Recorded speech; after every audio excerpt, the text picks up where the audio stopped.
vessels with tiny plants inside. Every seed contains whatever it needs to start growing into a new plant. The baby plant inside the seed is called the embryo. The outer covering is called the seed coat.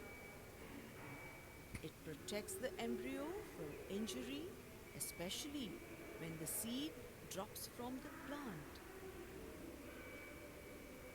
It protects the food-rich seed leaves inside from being eaten by insects.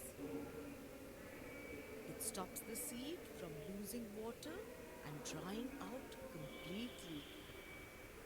There's a small hole in the seed coat which allows water to go inside the seed. Let's see how by doing this experiment. Take 2 jars and put a handful of dried beans into both the jars. Let the quantity be equal. Pour water into jar A and leave jar B as it is. After 24 hours, you will notice that the seeds in jar A have absorbed the water and swollen up. There's a scar just below the hole. Every seed stores the food in special tiny seed leaves. Some plants have 1 seed leaf, some have 2. The embryo or baby plant has a tiny root and a tiny shoot. Seeds don't start germinating the moment they leave the parent plant. Sometimes they remain dormant for months, even years. They start to grow when the conditions are right for them. The seed coat protects the embryo in such adverse conditions.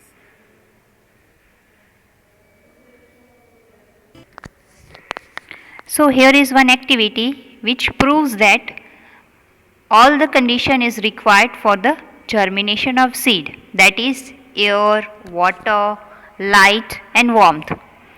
Here what we are doing is we are taking a tray. In the tray we are keeping 3 seed, 1, 2 and 3 as shown in figure A.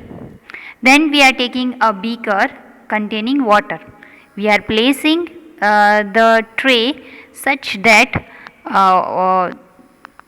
seed 1 is inside the water, seed 2 is halfly inside the water and seed 3 is above the water.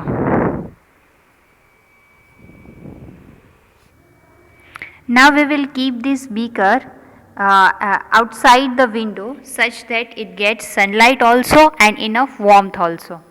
We will place it there as shown in figure 3 for 2 to 3 days, and after 2 to 3 days what we will observe is seed 1, it will grow in size but it will not germinate, while seed 3 it will also not germinate, and seed 2 it will develop root also and shoot also.